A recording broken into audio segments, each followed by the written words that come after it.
Surah At-Taubah ayat ke-40. Kata-katanya sering banget jadi booster buat yang lagi galau. Oh, oke. Buat yang lagi sedih. Yep. Yang lagi sakit hati. Yang lagi terlilit banyak persoalan hidup. Masya Allah. Dan ini kata-kata sering jadiin moto. La tahzan. Innallaha ma'ana. Ulah cerik. Don't be sad. Jangan bersedih. Sesungguhnya Allah bersama kita. Oke. Benar sih. Allah tuh selalu bersama hambanya. Karena itu bagian daripada sifatnya Allah. Ya. Dengan maha sayangnya Allah, Allah selalu membersamai kita. Setiap manusia yang hidup di muka bumi ini. Tapi pertolongan Allah itu lain ceritanya. Ya. Kemudahan dari Allah itu berbeda caranya. Ya. Kalau kita secara secara bahasa Allah selalu bersama kita, itu benar dan itu pasti. Tapi ketika berbicara tentang bagaimana kemudian kita merayu pertolongan daripada Allah Subhanahu wa taala, maka itu ada caranya. Kan kita ingin ketika kita mendengarkan kata-kata jangan sedih, jangan galau, gak usah resah, gak usah gelisah, tenang aja. Allah bersama kita. Allah selalu ada untuk kita. Tapi cara agar kemudian Allah selalu membersamai kita, itulah yang harus kita perjuangkan. Jangan sampai ayat itu hanya sebatas jadi semboyan pas lagi galau nulis status. Kenapa Ukhti? Aku di PHP. Langsung bikin status la tahzan innallaha ma'ana. Kalau jodoh enggak kemana. Salah lagi artinya. Ada tambahannya gitu kan. Padahal di ayatnya enggak ada gitu. Oke. Menghibur diri aja gitu ya. Oke, sekarang pertanyaannya, apa sih yang kemudian mengundang kemudahan dalam hidup dan hal yang kemudian menjadikan kehidupan seseorang itu menjadi sempit? Maka kalau berbicara tentang kebahagiaan kehidupan, hanya satu jawabannya. Jawabannya adalah al-iman. Ya. Jawaban kebahagiaan itu adalah iman. Kenapa kemudian iman itu menjadi indikator sebuah kebahagiaan? Gini, kenapa akhir-akhir ini lagi marak anak muda yang kehilangan kepercayaan diri? Oke. Atau bahasa kerennya mental health, quarter life crisis, gak punya harapan, gak punya kepercayaan diri, takut ini itu dan lain sebagainya. Padahal bagi orang-orang yang beriman, setidaknya Allah akan menghadirkan 3 karakter dalam kehidupannya. Oh, Masya Allah.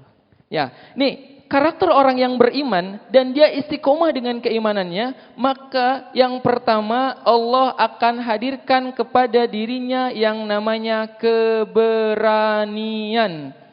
As-saja'ah. Keberanian. Heran kalau ada anak muda sholatnya sholat, kadang ngaji, kadang kajian, tapi dia nggak percaya sama kemampuannya. Dia nggak percaya dengan bagaimana kemudian kehidupannya di masa yang akan datang. Dia nggak yakin terhadap dirinya sendiri. Mau jadi apa saya? Ini nanti saya gimana ya? Saya takut deh kalau sakit hati. Saya takut deh nanti kecewa. Saya takut ini itu dan lain sebagainya. Padahal di antara ciri dan karakter yang Allah hadirkan kepada orang-orang yang beriman, yang pertama adalah asyaja'ah, yang namanya keberanian. Dan itu dibuktikan oleh para sahabatnya Nabi Sallallahu Alaihi Wasallam. Ketika Rasulullah Sallallahu Alaihi Wasallam memberikan pilihan kepada orang-orang yang kemudian login pada waktu itu, bahasa zaman sekarang ya, kembali kepada fitrah Islam, menyembah Allah dan mengikuti Rasulullah Sallallahu Alaihi Wasallam, datang perintah kepada mereka untuk berhijrah. Maka jawabannya apa? Sami'na wa ata'na. Kami dengar dan kami taat. Apa yang Allah perintahkan? Kemudian langsung disambut dengan bentuk tindakan. Apakah kemudian di antara mereka takut? Ya Allah gimana nanti? Ya Rasulullah gimana nanti kalau hijrahnya ke Madinah? Nanti kekayaan saya yang di Mekah, yang dulunya crazy rich, yang dulunya penguasa real estate di Mekah, banyak toko-toko dan lain sebagainya, hilang gak terbawa? Khawatir tentang bagaimana kekayaannya. Ya Rasulullah, bagaimana kalau seandainya kami hijrah, keluarga yang kemudian kami bersamai dari kecil sampai menjadi dewasa akan kami tinggalkan, bagaimana perasaannya? Menjadi keraguan-raguan kemudian dalam hatinya. Tapi apa? Enggak sama sekali. Harta yang dulu diperjuangkan, yang dulu kemudian dikembangkan bisnis dan lain sebagainya ketika dia masih tinggal di kota Mekah, ketika datang perintah untuk berhijrah kata Allah dan Rasulullah sallallahu alaihi wasallam, untuk apa? Mengharapkan kebaikan ya, dari Allah Subhanahu wa taala. Maka tanpa ragu kemudian mereka berhijrah, meninggalkan hartanya, keluarganya, kerabatnya, bahkan semua mungkin kenangan-kenangan yang dulu ya mereka lakukan di kota Mekah itu ditinggalkan menuju Madinah. Itulah ciri orang yang beriman, akan tumbuh dalam dirinya yang namanya keberanian. Kita pernah membahas Hanzalah, seorang pemuda yang sore harinya baru saja menikah dengan seorang perempuan yang dinanti-nantikan, yang dia cintai selama ini gitu kan. Baru ada kesempatan untuk dinikahi sore hari, maka subuhnya kemudian datang panggilan untuk berjihad di jalan Allah Subhanahu wa taala. Di satu sisi ada perempuan yang baru saja dinikahinya, di sisi yang lain Allah dan Rasulnya memanggil untuk membuktikan cintanya kepada Allah Subhanahu wa taala. Tapi apa kemudian yang dilakukan oleh Hanzalah? Maka dia tinggalkan istrinya, perempuan yang sangat dia cintai, perempuan yang sangat ia tunggu-tunggu kehadirannya di rumahnya, ia tinggalkan untuk Allah dan Rasulnya. Maka lihatlah bagaimana kemudian balasan dari Allah. Dia menjadi seorang sahabat yang mulia di sisi Allah Subhanahu wa taala, dimandikan oleh para malaikat di antara langit dan bumi dari air embun yang berada dalam bejana-bejana perak. Itu yang pertama, keberanian. Yang kedua, karakter orang yang beriman kepada Allah adalah al-itminan, yaitu dihadirkan yang namanya ketenangan dalam dirinya, dalam kehidupannya. Jadi orang beriman itu orang yang senantiasa confident, orang yang senantiasa tenang dalam hatinya, tenang dalam pembawaannya, tenang dalam menyikapi persoalannya, kehidupannya. Kan itu ya yang sering kita perjuangkan dalam kehidupan ini, mencari ketenangan dan kebahagiaan. Padahal ketenangan itu Allah akan berikan kepada orang-orang yang dia beriman kepada Allah dan menjalankan perintah Allah tanpa terkecuali. Sami'na wa ata'na. Maka dampak dari iman itulah yang kemudian menjadikan dirinya tenang terhadap kehidupan ini.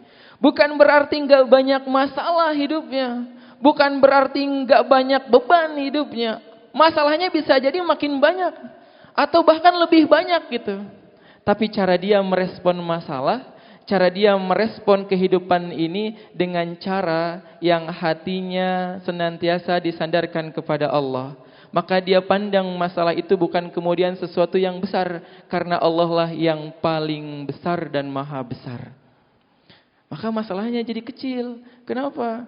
Karena dia tahu solusinya. Bukan di dirinya, tapi solusinya ada pada Allah. Nah, itu yang kedua. Yang ketiga, karakter atau ciri orang-orang yang beriman akan dihadirkan pada dirinya yang namanya at-tafa'ul, optimis, punya harapan hidup, ya, punya jiwa yang senantiasa yakin. Bukan yakin hanya sebatas dengan potensinya, tapi dia yakin dengan kehidupannya karena dia menyadari hidupnya bersama Allah. Karena masa depannya ada di tangan Allah, maka dia buat segala sesuatu yang kemudian menjadikan Allah senang kepada dirinya, Allah ridho terhadap apa yang dia lakukan. Maka itulah yang kemudian menjadikan sifat dan karakter seorang mukmin menjadi optimis dalam kehidupannya dalam menatap masa depan. Jadi seorang mukmin, orang yang beriman itu seharusnya orang yang tidak merasa insecure dengan kehidupan ini, insecure dengan dirinya. Kita diberikan potensi oleh Allah, hati, akal, ya, kemudian jasad dalam rangka untuk menambah keyakinan kita kepada Allah, keberanian kita dalam menghadapi kehidupan ini, dan kepercayaan diri kita serta optimisme untuk menjalani kehidupan ini. Itulah 3 ciri karakter orang yang beriman. Maka kalau berbicara tentang iman, iman itu menjadi ukuran kebahagiaan dalam kehidupan seorang muslim. Karena kadar iman itulah yang menentukan kadar kebahagiaannya. Punten, kadang kalau iman kita down, iman kita lagi lemah, maka kadar kebahagiaan kita pun menjadi lemah. Karena kita menjadi orang yang jauh daripada rasa syukur, jauh daripada mengingat Allah, jauh daripada mengingat seluruh nikmat-nikmat Allah yang telah hadirkan dalam kehidupan kita. Tapi tatkala iman kita lagi on fire, lagi naik, dikuatkan dengan ilmu, ya, maka biasanya kadar kebahagiaannya akan meningkat. Karena kemudian tidak lagi dalam ukuran kehidupannya, harta itu menjadi ukuran utama kebahagiaan. Jabatan itu menjadi ukuran utama kebahagiaan. Enggak. Tapi ternyata kebahagiaan itu adalah dengan apa yang dia rasa, lalu kemudian dia mensyukuri apa yang ada. Kan itu yang bikin bahagia, ya. Kita enggak punya mobil, tapi kalau kita pandangnya dengan cara iman, bahagia. Alhamdulillah ya Allah, masih ada angkot. Ada. Mudah-mudahan bisa membantu ekonomi abang angkot. Betul. Apalagi dilebihkan ongkosnya. Wah, Masya Allah. Ya, biasanya jauh dekat 5.000 dibayar 50.000. Masya Allah. Tuh. Buat besok ya Bang. Kalau cara pandangnya dengan iman, tenang semua. Ya. Gak punya kuota, alhamdulillah. Masih ada wifi tetangga. Ya. Jadi kalau segala sesuatu itu dipandang dengan iman, itu menenangkan dan membahagiakan. Karena tidak lagi dalam dirinya kemudian perasaan untuk mengeluh. Untuk apa kita mengeluh? Mengeluh juga tidak akan mengubah keadaan, ya. Mengeluh juga tidak mendatangkan kebaikan, kecuali apa? Masalahnya tambah berat, tambah sulit, tambah banyak. Ya. Jadi iman itulah yang kemudian menjadi ukuran kebahagiaan.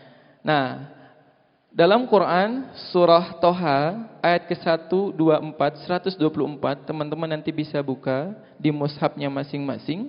Allah Subhanahu wa taala mengatakan bahwa barang siapa yang dia berpaling al-zikri daripada peringatanku, kata Allah, fa inna lahu ma'isyatan dhanka.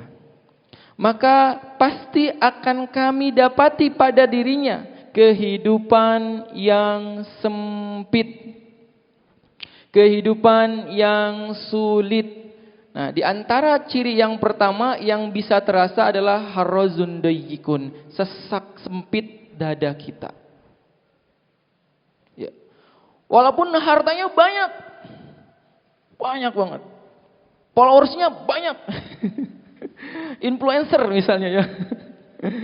Atau misalnya apalagi karirnya bagus, tapi tatkala seseorang itu dia berpaling, ya, daripada peringatan Allah, ya, menjalankan perintah Allah, maka Allah pasti akan hadirkan dalam kehidupan seseorang tersebut ma'isyatan dhanka, kehidupan yang sulit. Jangan pandang bahwa kehidupan yang sulit dimaksudkan di sini itu adalah susah makan. Ya. Karena kan kita selalu berpikir bahwa yang namanya kesulitan itu selalu berbicara tentang harta. Oh, nggak bisa makan nih, oh berarti sulit. Oh, nggak bisa beli kuota nih, oh berarti susah gitu. Bukan itu yang maksudnya. Mungkin itu salah satunya. Tapi kesulitan yang utama adalah bagaimana kemudian hatinya, ya, sulit menerima kebenaran. Jauh daripada hidayahnya Allah Subhanahu wa taala. Padahal hidayah itu ada depan matanya, ada di samping kiri kanan telinganya.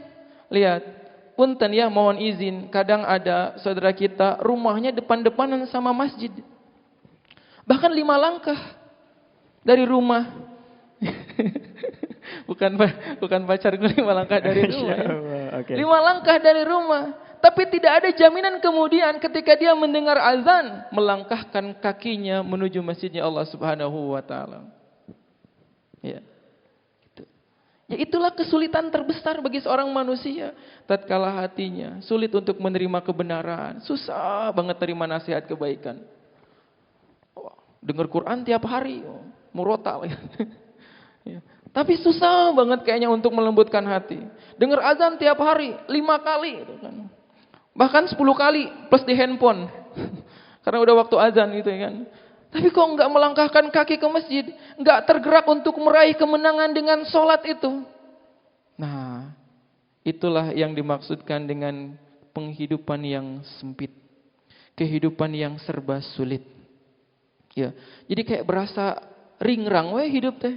Rungsing we hidup teh. Padahal kurang apa coba?